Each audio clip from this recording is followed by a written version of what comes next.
Hello bachcho, let's read the question. The question says define the dipole moment of an electric dipole. How does the electric potential due to a dipole vary on the dipole axis as a function of r, that is the distance of the field point from the midpoint of the dipole at large distances.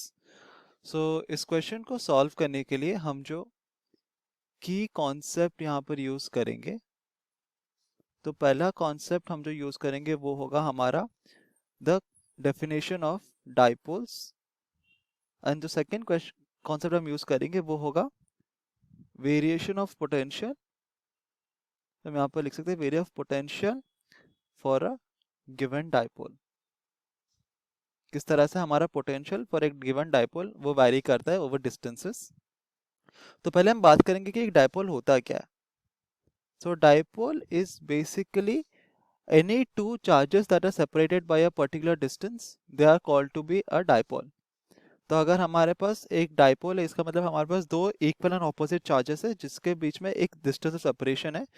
तो अगर ये हमारे दो charges है और ये distance of separation है जो है इक्वल टू आर, और ये चार्ज है प्लस क्यू माइनस क्यू, मतलब opposite charges but equal magnitude, then इस सिस्टम को हम कहते हैं that they constitute a dipole.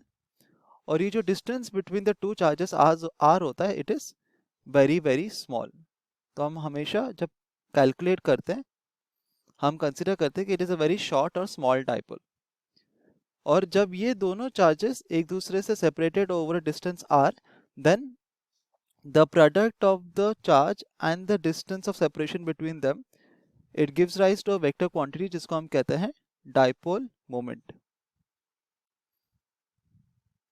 ये डाइपोल मोमेंट क्या होता है? डाइपोल मोमेंट अगर हम मैथमेटिकली इसको कंसिडर करें, ये बेसिकली होता है चार्ज और डिस्टेंस ऑफ सेपरेशन का प्रोडक्ट। और क्योंकि ये वेक्टर क्वांटिटी होता है तो इसका एक डायरेक्शन होता है, एंड हम डाइपोल मोमेंट को हम लोग डिनोट करते हैं एज पी वेक्टर, और इसका डायरेक्शन होता है it is along the direction of the electric field vector E.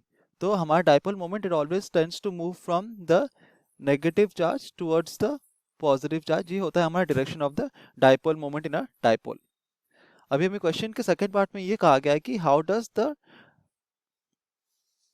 Potential due to a dipole vary over the axis as a function of r. इसका मतलब ये होता है कि अगर हमारे पास एक डाइपोल है which consist of two equal and opposite charges, and ये है डिस्टेंस सेपरेशन, तो ये प्लस क्यू हो गया, ये माइनस क्यू हो गया। तो हम यहाँ पर दिखा सकते हैं हमारा डाइपोल मोमेंट का डायरेक्शन कुछ इस तरह से होगा पी वेक्टर। तो अगर ये हम कंसिडर करें O एज द सेंटर, और O से at a distance, at a very large distance L, हमारा एक पॉइंट है A, तो potential at A due to the dipole is equal to 1 by 4 pi epsilon nought multiplied by Q by L square. ये यहाँ पर epsilon not है।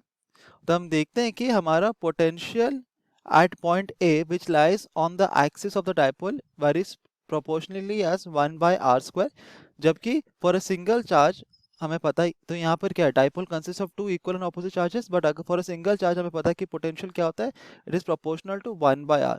सो we can say that the potential due to a dipole it falls more rapidly as compared to the potential due to a single charge। तो ये है हमारा relation between potential at a very large distance from the centre of the dipole on its axis, that it is proportional to 1 by r square, proportional to 1 by distance square। Hope you understood it well. Best of luck.